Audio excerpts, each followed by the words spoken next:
Hi everyone, it's Dr. Preuss. I know that this is the last week of class.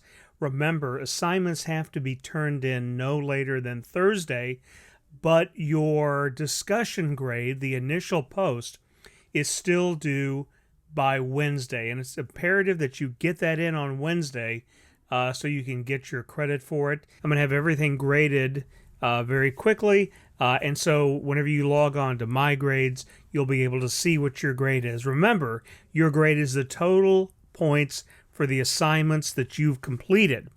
Do not look at that divisor sign. That doesn't mean anything for you. And then you're also, if you've done the extra credit regularly, you can get up to 5 extra credit points to your total grade. So that will be done here relatively quickly. And again, this is the last day of class. Also, don't forget that they want you to fill out your course evaluation. You should have gotten that information in the mail already, in your email already. Okay, so if we're looking at the syllabus, let's look at the assignments. We're in Unit 5.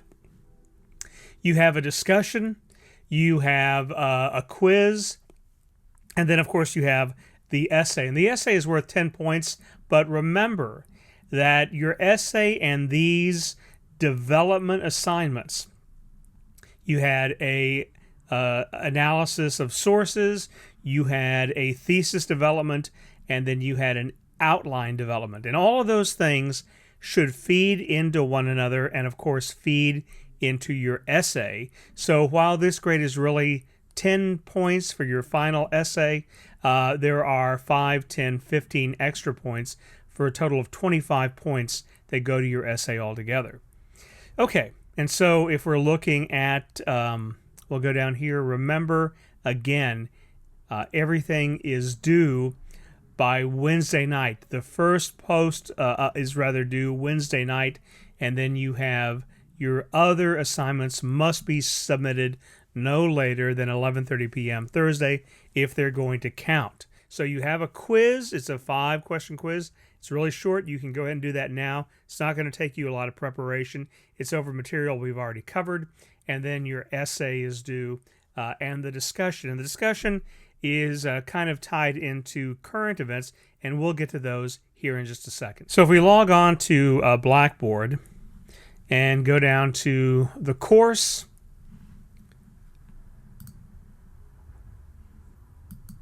go to Units, and then Unit 5 is there at the top, so let's go ahead and click that. There's your discussion board. Let me look at this with you real quick. On the discussion board, the discussion for this week is something that you should be familiar with because many of the same things are going on here at the United States. So on June 7th, just a couple of weeks ago, almost a month ago now, right? This monument of philanthropist Edward Colston was pulled down and thrown into the river in the town of Bristol, which is in kind of west of London. So this is thrown into the river Avon. And so here's the link. The reason they're throwing the monument down was because Colston, while a philanthropist, much of his money was earned through or gotten through the slave trade. Today, people don't want to honor him anymore. And so there is also an editorial in the June 10th edition of The Guardian. It says, this is written by a historian. It says, don't worry about rewriting history. It's literally what we historians do. So your question for this week is, how is the controversy about history and monuments different in England than in the United States? And how is it similar? That's your discussion question. So read those pieces and discuss it. And remember, you have to reply to 2 other people. So that is your discussion for this week. Now, what I also want to talk about is your article that you're reading, and this is on Thatcherism. So this article, written by Peter Clark in Historical Research of October of 1999, was originally delivered as the Creighton Lecture at the University of London in November of 1998. And so it's published, and this is the article that you're reading last week. So this article is this lecture and the article were essentially a review of 3 books.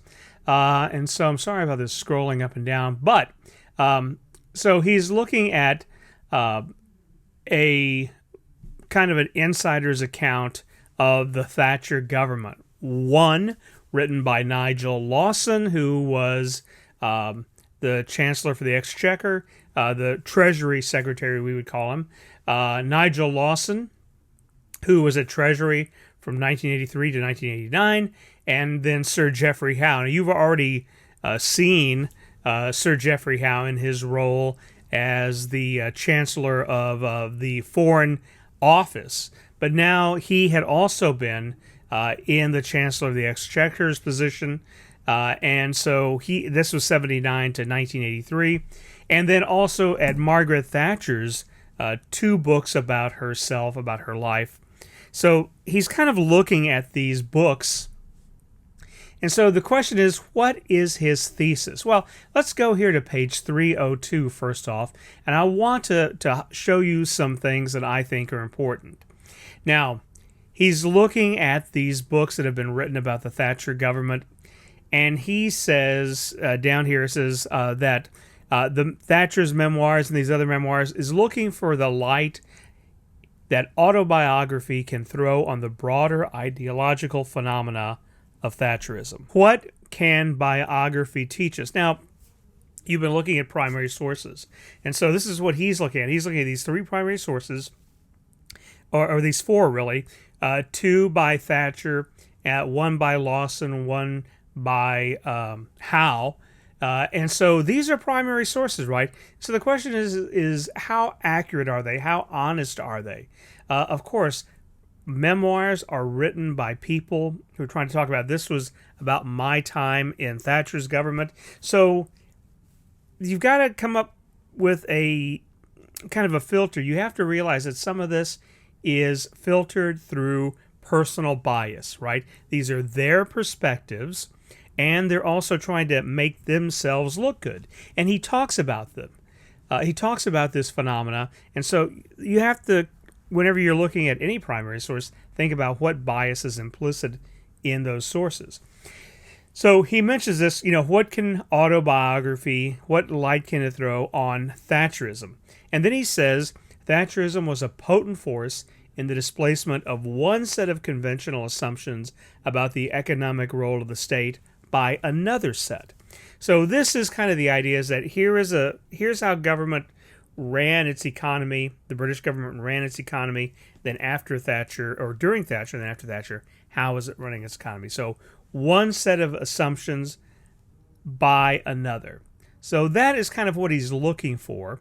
And then he goes into some other discussion here on page 303.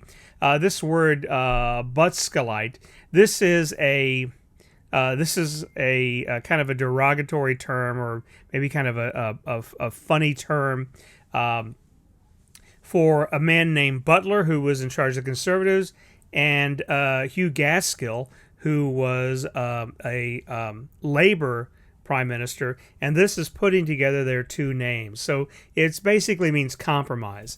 A compromise or consensus government that had been in place that was highly criticized later on. So that's what that term means. So now we want to talk about something else. So what he says, we're looking at one form of assumptions about the economy for another. He says the maintenance of a high and stable level of employment using the budget for counter-cyclical regulations of aggregate demand in the economy as a whole, rather than simply balancing the government's book. That's Keynesian, right? He says it here, Keynesian common sense. Keynes said, in times of prosperity, governments should contract their spending, and in times of depression, governments should expand their spending.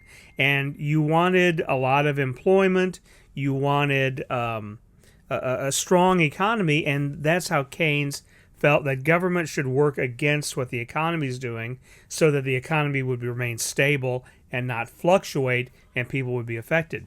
And what he's saying now is that there is a change in that, and that unemployment wasn't a dirty word anymore. So he talks about these different types of ways of thinking about the economy, and he comes up to this point here at the bottom third of the page. The rise of Thatcherism in the late 1970s and early 1980s can thus be seen as the converse of the collapse of the Keynesian consensus, right?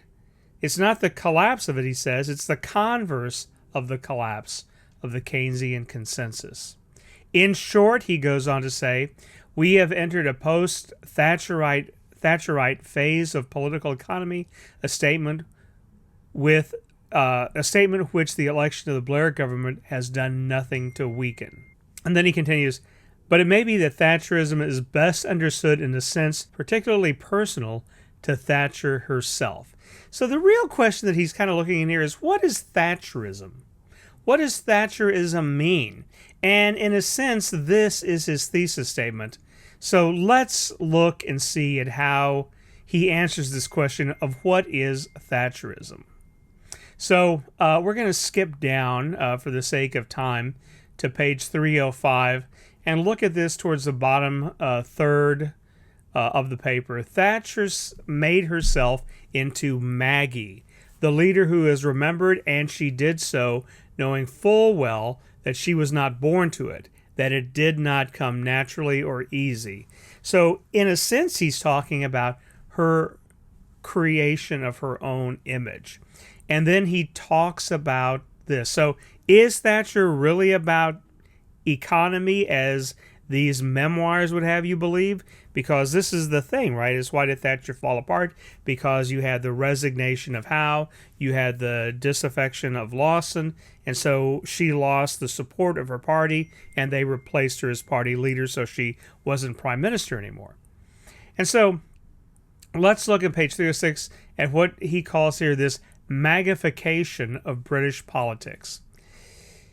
He talks about this image that she portrayed, that she was always remained the daughter of her father, right? She was her father's daughter, proprietor of a respectively famous grocer's shop, this Alfred Roberts, who was a town councillor.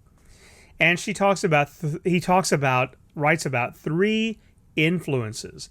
First, the moral ethic of judgmental Methodism, right? Her church, her faith. Second, there was an economic ethic of the family grocery business. And finally, there was the political ethic of the overburdened ratepayer, the taxpayer. So her religious strictness, her family business, small town family business, and finally the taxpayer as a whole. So go down to page 307. This town that she grew up in, Grantham. In her worldview, it's reinvented as a construct. Clark writes, it's rendered as a sepia-tinted community where the sober virtues of thrift, hard work, pride, and independence have, miraculously but inspiringly, survived among ordinary self-respecting people despite half a century of liberal condescension. So she has this romantic image of her small town that she grew up in. We go down, Oxford changed some of that, right? Oxford, when she went to Oxford University, it opened the doors for her to move in with that London crowd where she could keep in the swim. In other words, be with the crowd, to be in that scene, to be a part of what was going on. Now, another thing that he brings out here is that Thatcher doesn't talk about this very much, but her husband, Dennis Thatcher, was a strong supporter, but importantly, Clark writes that the money was important because just working as an MP, as a member of parliament, wasn't going to provide her enough to live on. And so that was important, but it's not something that Thatcher really talks about. But he does talks about the advantages of her being one of only a handful of women, right, sitting in Parliament. So she was taken note of, so she could be very well positioned, she could be very well seen. She exploited the opportunities, he writes, which came her way, doing her homework with a thoroughness that made her a formidably prepared opponent. And the transformation of Thatcher's standing continues, which saw her installed as the Conservative Party leader by 1975, was sudden, but it's important. Page 309, conservatives' deviation from the homely maxims of Grantham in favor of a political consensus. So that Buttskillism, that consensus government, or that consensus political thought, went against this romantic image of what she thought Grantham people would like. She says, conservatives lost their way. They were no longer representing those people. They'd gone along too much with the Labour government. And the Thatcher memoirs, Clark writes, are thus scornful of the damaging moral, social, and economic developments of the 60s. Okay? So the conservatives had lost their way, according to Thatcher's thinking. And so that's what she wanted to bring back. Page 310, Thatcherism. And he talks about Lawson, what Lawson writes, in this quote, involves a mixture of free markets, financial disciplines, firm control over public expenditures, tax cuts, nationalism, Victorian values, privatization, and a dash of populism. But, as Lawson brings out, Thatcher didn't always do things that way. And so the wrong definition of Thatcherism was whatever Margaret Thatcher herself at the time did or said. So basically that she really wasn't living up to the standards she claims she was. Okay, and that's said of a lot of politicians, right? So let's skip down here to the bottom of page 313. And it says here that it's not the case that, even her most Churchillian moments, Thatcher offered blood, toil, tears, and sweat. And that was famous Churchill line from talking about the battle for Britain, that that's what they were going to do, is they were going to offer their blood, toil, sweat, and tears. And so he's taking that quote, if only because the offer of toil or employment was lacking in the years 79 to 83. So they went away from wanting to offer full employment in order to attack the unions and take power from the unions, is to put a lot of striking miners out of work. And this is that winter of discontent that Clark writes about, when the coal miners went on strike during a cold winter. Page 315. By the time of the general election of 1983, the government could, despite everything, point to the headline inflation figures for its justification. So what they were doing, and this is, you see this term pound M3, the British pound sign, and M3. And so this is talking about money in circulation, money in the banks. So M1 was money in circulation, M2 was money in the banks, M3 was a combination of that, like savings accounts and whatnot. So it was all the money, all the British money, right? So they wanted to contract that. Instead of, in times of economic hardship, expand money to make it more available so that people have money to spend, is fight inflation by contracting the money supply, make money harder to get, and also having unemployment. So it's going to be tougher on the poor. So then you have this line here in green, which is also worth noting. Thatcher's greatest political triumphs, as well as her ultimate demise, came for reasons little connected with this pound M3 ideology. He writes, trajectory of Thatcherism is to be understood less in terms of doctrinal consistency than of a deep-seated ideological impulses refracted through the personality of Thatcher herself. Thatcher's indispensable contribution to Thatcherism is not new ideas, nor even old ideas, but an ability to locate and mobilize a constituency behind them. Okay, so here really is the thesis. He's saying Thatcherism, although these memoirs say Thatcherism was this economic plan, he's saying no. What Thatcherism really were these old ideas, right, that she was able to get people to come back to. This idea of going back to the good old days, even if you weren't, but at least you thought they were, right? His times were much simpler back in Grantham, growing up at my dad's grocery business, right? That was the good old days. Let's go back to this romantic notion of how things were.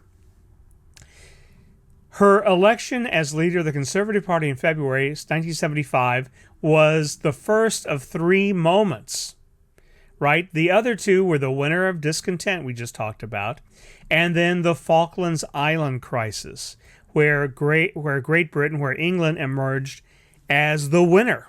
They were able to take back the Falklands. Now, and then this is where I'm talking about asking you to look at the invasion of Grenada. This comes the next year, right? So she's kind of reached these high points, and then I'm asking you to look at Grenada, which was kind of caught her off guard. So then he writes that conservatives needed to reestablish their middle class support, whether they had apparently lost. And so, I wanted to mention that the author of your book, Kenneth Morgan, is mentioned in here, and this is the one who wrote that short history that you're reading, so there's his name there.